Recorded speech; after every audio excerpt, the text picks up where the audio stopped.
Hello and welcome to your astrological vibrations for Saturday, May 2nd, 2020 by Gaia Blooming. I'm Mimi. Hello, and our energy mantra for today is I keep focusing on what I value so that what I value expands. And hello from my new place. It doesn't look that much different, does it? I actually managed to get this up.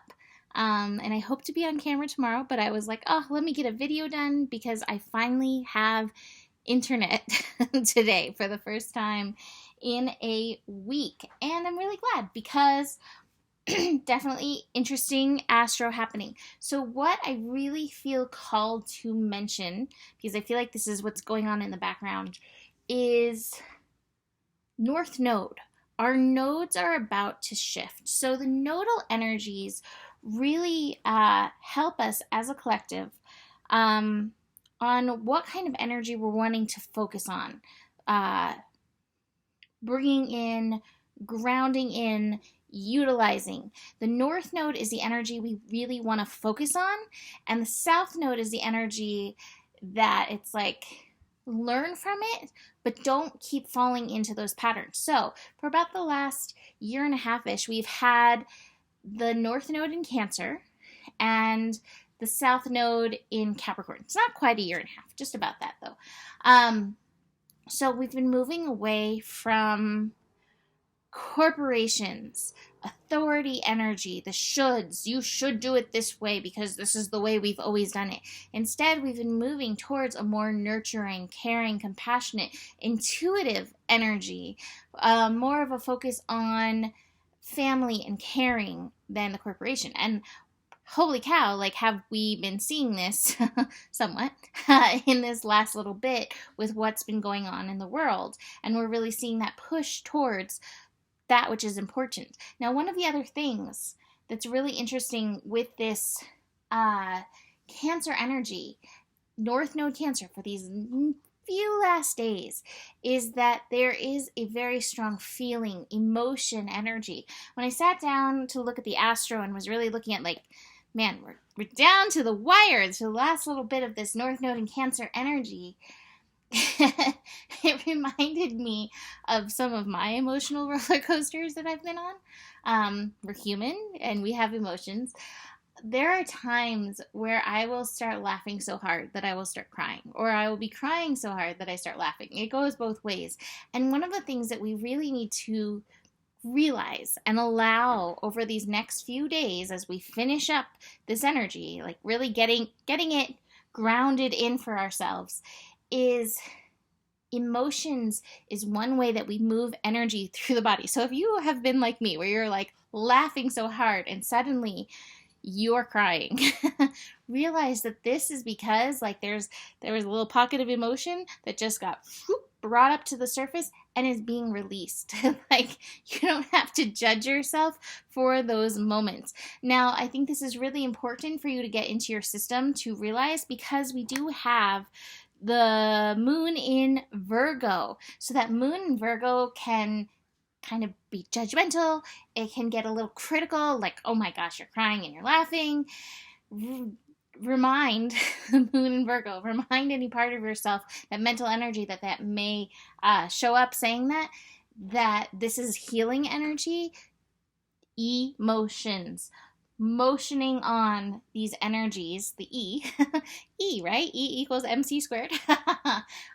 Here we go. So that E part, the emotions are moving that E, that energy through the body. So just keep that in mind for these next few days. It's through the 5th. We have the nodes, which move backwards. The nodal energies will be moving into Gemini and Sagittarius and bring a whole new collective lesson to us. But allowing the emotions, listening to our intuition, that's really important. And it's part of a fast-moving yod that we have going on. So the yod energy this is important. So this fast-moving yod involves the players of the North Node in Cancer. So allowing the emotional energies, moon in Virgo, which may bring in those analytical energies, but the moon always has emotional energy. So we have these two levels of emotions. One part is going to be analyzing it, but also, again, that moon in Virgo can bring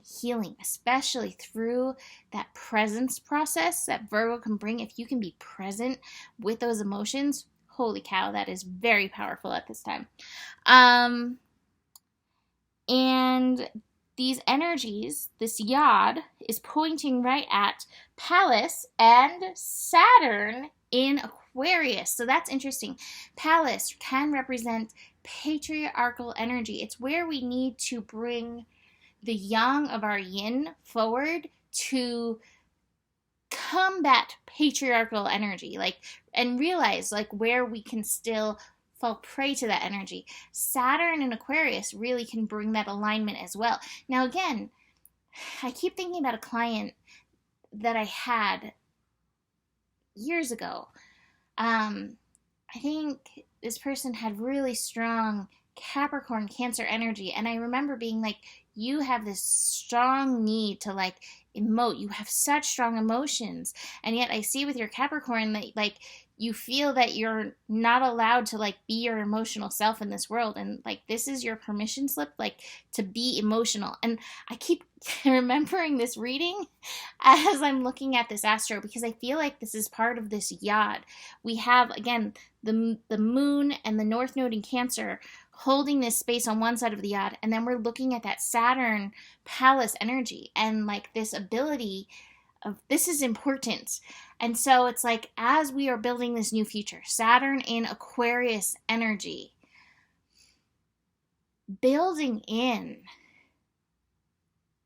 the capacity to deal with the fact that we are humans and that we have emotions. Because that patriarchal energy, that perfectionist energy has been no, you cannot be human in this world. And more than ever, we are seeing that the world needs us to tap into the compassionate level of our humanity, the feeling level of our humanity, our humanness. And we need our humanness to move into this next level. So do keep that in mind for yourself. Where do you need to be a little bit more compassionate in regards to your humanness?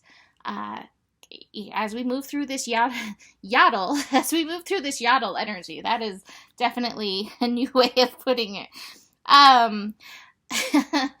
Also, a song popped into my head as I was looking at this astro energy. Bob Moses, I think it is. Don't hold back. Just keep on moving down that track, even when you feel you lack. You need someone to hold you going around that bend or something like that. But it's the don't hold back energy. Now, this is in regards to something else that's coming through in the astro, but I feel it in regards to the emotional energy. Again, just taking some time this weekend, especially with this fast-moving yod, to be okay, what are these emotions? Where do I need to accept my humanness? That can be a challenge for that Aquarian energy, because it wants to compartmentalize those things, and yet so important for this next level of personal evolution. All right, so the other part of the astro is moon in Virgo making really strong connections. We have some really strong earth energy going on. We've got Taurus all accounted for with the sun and Mercury and Uranus and Lilith all hanging out fairly close in the sign of Taurus. Moon in Virgo is bringing that Virgo energy. And then we have that Capricorn energy ignited by Pluto and Jupiter. And so it's not a grand trine yet. It's not really going to reach exact grand trine, but it is grand trine energy, as in all these earth elements are activated and accounted for right now. So we are feeling that grounded kind of practical energy. Again, don't let that cut you off from your emotions. The emotions is very important, but I do feel that part of this process, looking where that song came up in the astro, part of this process is you in this process. Here's the don't hold back part, the miser. Don't hold back your gifts. Tune into it. Even if your gift is allowing yourself to be your emotional self, even if your gift right now is your ability to stay home and be sane. Even if your gift is like, I have this art that I can do that expresses the angst of the world. I'm feeling that's the kind of energy that we're being called forth to utilize with this grand trine earth energy. Now, in the past, it would be like, let me get my taxes done, let me organize my closet, let me rebuild my house from foundation to top. And yet, there's a different level of this. Where are you being called to offer your gifts in and through this energy? Now, don't overthink it. If you overthink it, you're going to probably get caught in that suppression energy. Don't compare how you're being called to show up versus anybody else, how they're being called to show up. It's like, what is this practical level that you are being called to show up in this weekend with this strong earth energy? Again, it may not be practical according to our old standards, but it's going to be practical according to your personal process. I hope that makes sense. Anyway, that is what we are looking at for Saturday, May 2nd. I'm just looking ahead to see if there's anything of importance. We are building to a square between Venus and Neptune. So I would say watch out for any comparison and illusions in relationship at this time that are coming up. Again, like where you are at and where they are at, two different places, and that is okay. So don't get caught up in that comparison or needing to mimic or twin. We've got so much coming up in May. I will be digging in very soon. I will hopefully be back on camera tomorrow with more of my space organized. That's part of my practical work this weekend, is setting up my space so that I feel like it is mine. So I've missed you guys. I'm really happy to have been able to do this video. I will be booking readings this week. We are going to be approaching eclipse season soon. Holy cow, we have 3 eclipses coming in. It's like, really, universe? Like 2020 hasn't been enough? Throw on the eclipses. Throw in the retrogrades. Throw in the nodal change. We got this. All right, so email me if you'd like to book a reading, mimiclark@gmail.com. Besides that, the better it gets, the better it gets. There's more than enough love in the world for you, and you do have the power. Namaste.